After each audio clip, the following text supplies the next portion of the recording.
Welcome to a new edition of Keefer's Corner. I'm Jeremy Nygaard. This is Coach Dan Keefer. Coach, how are we doing today? Doing great. Coming off a win, playoff win. It's always good to win.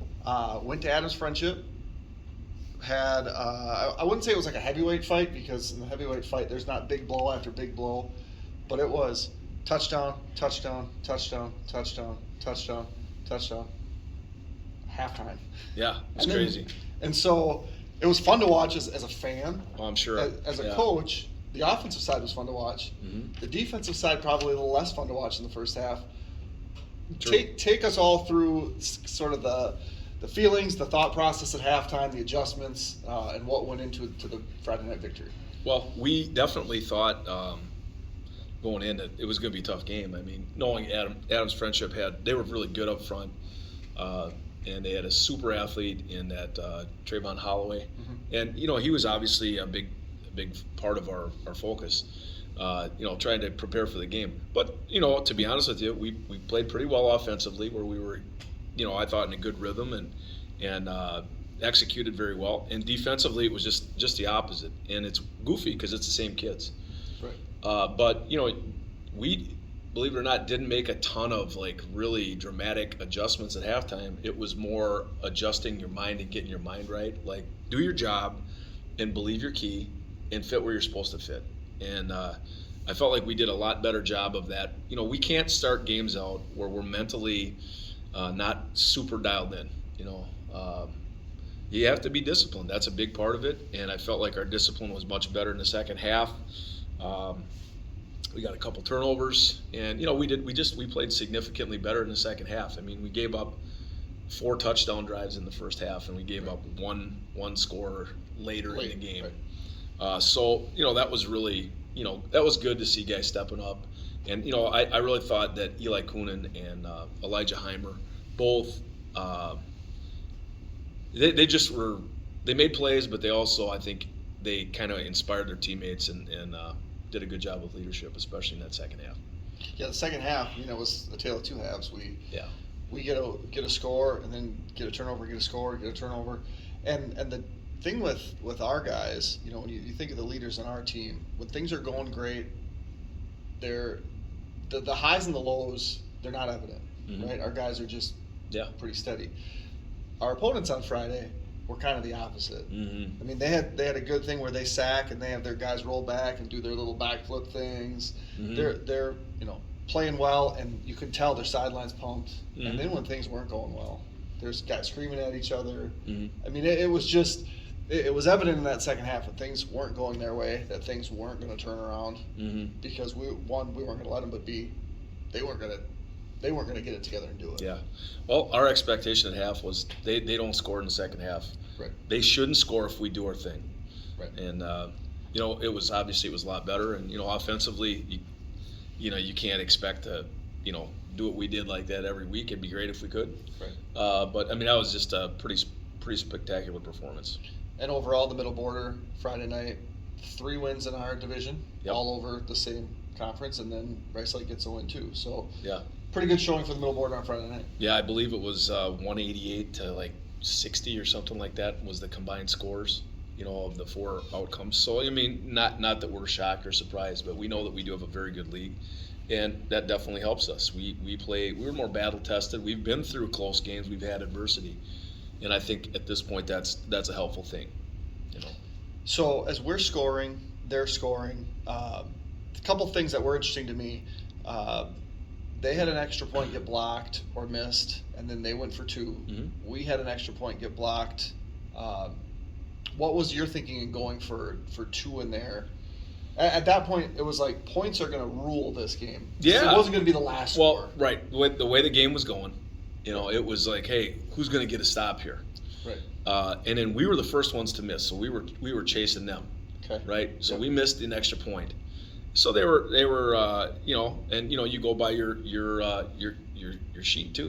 If it says the odds, the analytics tell you should go for 2, you go for 2. Right. And I'm pretty sure that was the situation.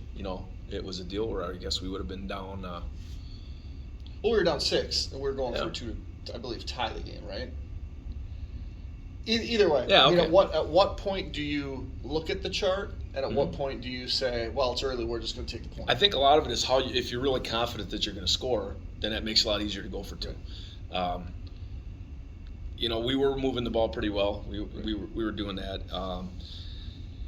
But also there's a lot of time left in the game too, and you don't want to necessarily be chasing the thing, and that can be a negative as well. So this week now, we have an opponent that we're going to play on Saturday. Mm-hmm. How does that change the week? It's not obviously we don't have the JV stuff anymore, right, which was always a Monday thing, mm-hmm, except for, whatever right, that first week was.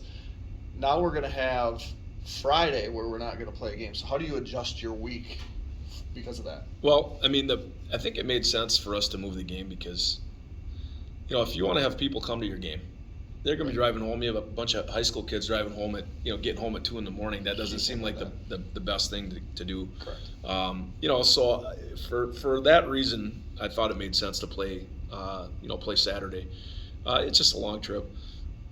How's the week change? Monday we did not practice. We lifted and we came in and watched some film and did some install stuff, walk and talk. Yesterday, Tuesday was a normal Tuesday for us, where that's a de-emphasis day. We're a little shorter on offense, and we got the kids out of there about 5:35. Today, Wednesday, we're not going to do any special teams because we got an extra day, so it'll be a short day for us. We'll get out. The kids will be off the field before 5:20. We'll just do a little offense segment, do a defense segment, get off. Thursday will become our normal Wednesday. That's an O emphasis day, a little bit shorter on D. Friday we polish it up. So it's pretty similar week. We just everything kind of shifts forward a day. We probably yesterday was a normal practice day though. So sometime during this week, since you have a little bit extra time, when do you want me to come in, install here's what we're going to do instead of call timeout. We're going to get our guys up to the line. We're going to run some motions. We're going to do some gadgetry, and then we're going to draw the penalty. Because we did the early timeouts again twice, and then at the end we almost drew them off. One of the things I think that a little bit of a drawback to because we don't have a cadence, right? So the inflection of the voice I think absolutely induces kids. I mean we got to clap, right? And the clap has worked, but it hasn't worked as many times as I wish it would have. But I hear what you're saying. But do you think if I understand if Mason yelled, "Ready, go," that our guys are all of a sudden going to get up like they're pass blocking? No, but there have been times we don't have a play called and we clap and we will jump, even though we don't have a play. Well, those guys need to come off the field. That's where Rodgers would say, "Hey, if you can't get it done, you're going to get out." Yeah, that's true. All right, so Columbus. Tell me everything I need to know about Columbus. Well, Columbus is big. They're physical. They're very well coached. Without a doubt, they're the best team I've seen on film this year. They're going to be a tremendous challenge. They, I think, in our favor, they have not faced any adversity. They have rolled through their opponents, and they do play in a good league. It's not that they're in a weak league. I would say their league is much closer to the middle border than the South Central, from Adams Friendship. So I mean, hey, it's a good football team. There's no doubt about that. But also, I don't know for sure that they've seen anything quite like us in terms of, because we do present some unique challenges because we don't have one guy you got to stop. Right. We have multiple guys, and you kind of decide what we're going to do. We kind of try to take what they give us, and so we'll see. I mean, we're going to have a great challenge in stopping them running their power. Their power has been spectacular. They have, they've had tremendous success with it, and we're gonna try to stop them, try to force them to do something they don't usually do to beat us. I'm sure that they are, of the mindset that, hey, this is what we do. This team's no different than any other team we've played this year, and it's our job to prove that different. So we'll see. I mean, we definitely respect them, and they are a very well coached group. I mean, it's very evident when you watch them. They're a good group. So we're going to have to play. We are going to have to play a very good ball game. So what they have is a running back right now. I believe he's a junior, less than 200 carries on the year. over 2,000 yards and like 30 some touchdowns. Is that Yep, accurate? that sounds pretty right. And then a quarterback who has numbers similar to Mason's, 24 touchdowns, I think 2 interceptions, and then they have like 4 dudes that have 7 or more touchdown catches, though nobody has more than like 30. I mean, so it seems like they're going to run it, and then when they throw it, it's like, oh, what are we going to do? And it ends up in the end zone. Mm-hmm. Yeah, well, they've they've had a great year. I mean, there's no doubt. I mean, they're one of the highest, they're top seed, and they're very well thought of. Right. But it's a great opportunity for us. If you wanna win it, you got to beat the best. So Absolutely. whether you got to do it in level 2 or you got to do it in level 4 or the state championship, right. That's what you got to do. So, I know that we have a great group of kids, and I love our chances of going in there. We got to play well, and I just got a lot of faith in our guys. They're going to make plays, and we're going to give it everything we got, and we'll see where we end up at the end of the game Saturday. But there's no doubt that this group we have is a special group, and I don't know that they really know what they're capable of yet. I mean, I believe that we're understanding, that our ceiling's way up there, and this is a chance to prove where our ceiling is. So right. A very exciting time. All right, so instead of talking to Coach Kiefer about how he feels about the Badgers and the Packers right now, we're going to do a little something new, and it's going to be called Trivia with Coach Kiefer. Okay. So I have some notes here. Okay. The first question that I'm going to give you, that Victory Friday was our 5th Level 1 victory with you as the head coach. Okay. Can you name our opponents in the other 4 Level 1 victories that you've had as the head coach here? Okay, let me think. I know we've beaten Altoona. That was 2008. It was really windy. Okay. Okay. We've beaten Spooner. 37-0 in 2010. Okay.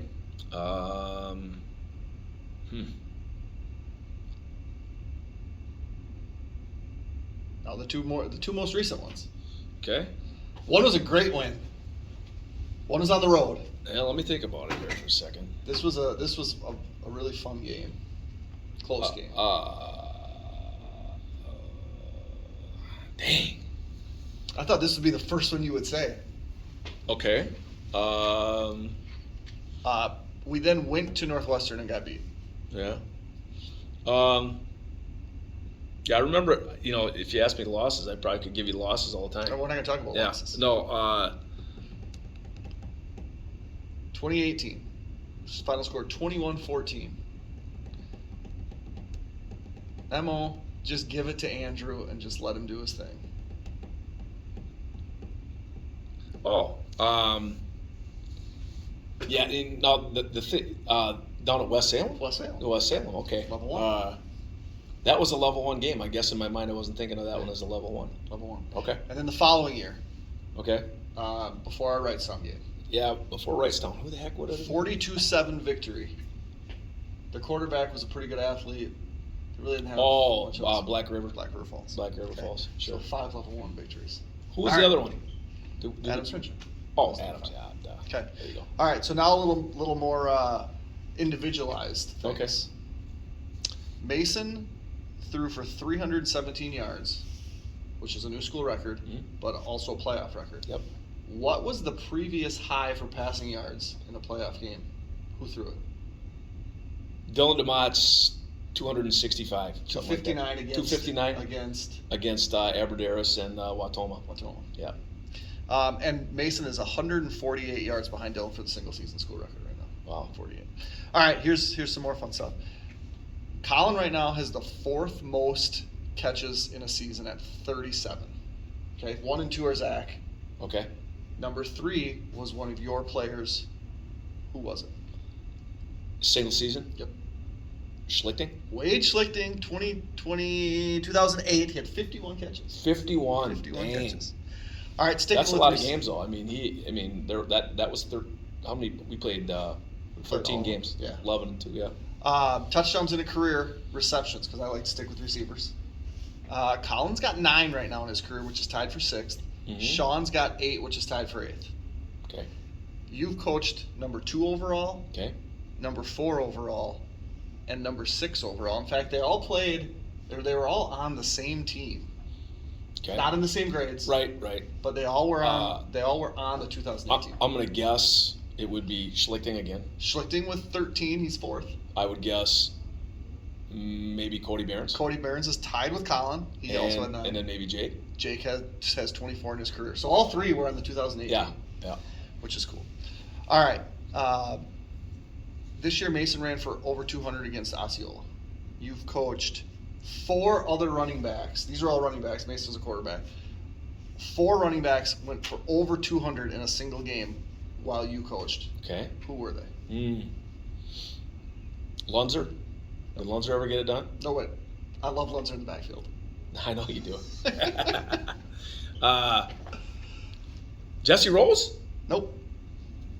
You didn't. None of those guys would be on here because we took turns. Yeah. Oh, they balanced it, but you never know. I mean, they had so many big runs. You Lunzer never know. did have a 150 in the first game that we put in the backfield. It was like 5 carries, 153 yards, 3 touchdowns. It was a great call by one of your assistants. Let me think about that. Would it be 200? Huh?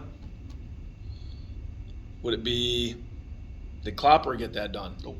Andrew Klopp. Okay. School record is 319. That happened with one of your guys, 2012 against Norwich. Oh, Derek Wire. Derek Wire, sure. Derek was very good. Riley Anderson. Riley did 205 against Osceola, 2010. Riley, Derek. And then 2 more recently.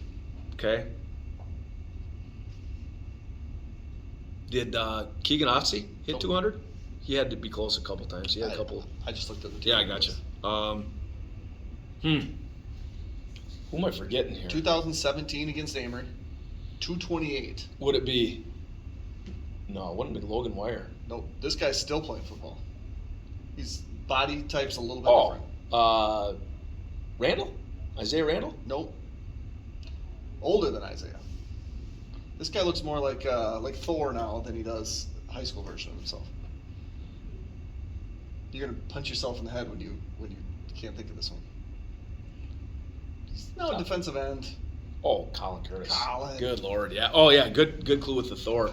I should have for sure got And then that. the next year against Prescott. Oh, I forgot about Colin. Yeah, that's 202. So the year after Colin, I believe this kid then was a junior. Who the heck is that? After Colin. Isaac and Colin. Isaac Nielsen was the same grade. It wasn't him. He was your running back. Mm-hmm. He was your running back until he got hurt, and then Isaiah became your running back. Oh, Lindquist? Jake Lindquist, 202. Okay. I thought about Lindquist, but I didn't remember that. All right, so here's another last trivia question. Okay. These are fun. Okay. More fun for me maybe than you. Yeah. Mason's 5 touchdown runs. Mm-hmm. Ties a school record. Ties Trevor Walquist in 2000 against St. Croix Falls. I played in that game. Mm-hmm.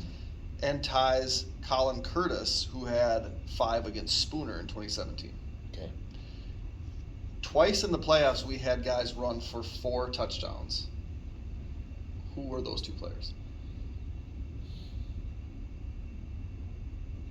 Neither of which I'm going to say 200-yard rushers. I'm going to say Ninneman. Nope. You distributed on that team. 2008. Did Jake have 4? Jake had 4 against Spooner Against Spooner. in 2010 in the 37-0 game. Okay. And then there was another game that we talked about, a level 1 game. This one I forgot about, but it happened. Okay. You mentioned his name, but you weren't correct on it. 4 touchdowns, huh? Wasn't Derek? Nope. This happened at King Field in 2019. This guy also still plays football. Isaiah Randall. Randall, sure. So that was fun little trivia. Yeah, well, yeah, I feel a little old, like, dang, you felt like you should be able to pull those up, but I'll be honest, I have not thought a lot about any of that stuff. I'm not a big. I was aware of Mason, and his crazy numbers. Right. Mostly because you tell me. So you're telling me that the 2008 Landro, you're not watching that anymore. Not using the Landro anymore. No. Things have changed a little bit. Just a little bit, yeah. It's amazing. It really is. I remember the days when you'd literally hand off a VHS tape Right. and then you'd have to upload that tape into Landro, and that was very time consuming.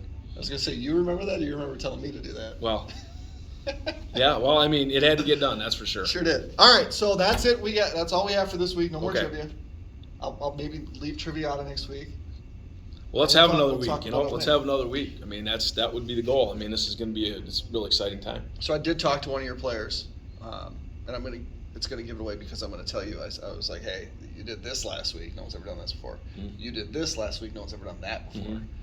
What are you gonna do next? You know what his response was? No, We're gonna get a W. that's what I want to hear. It's a great response. That's a great response. Yeah. No, I mean, there's no doubt the leadership of Mason has been unbelievable. He is humble, but he leads our group, and he absolutely, the focus is always on each other. No doubt. It's never about the star. All right. So that's it. Thanks again. Thank you. We'll see you next week. You bet.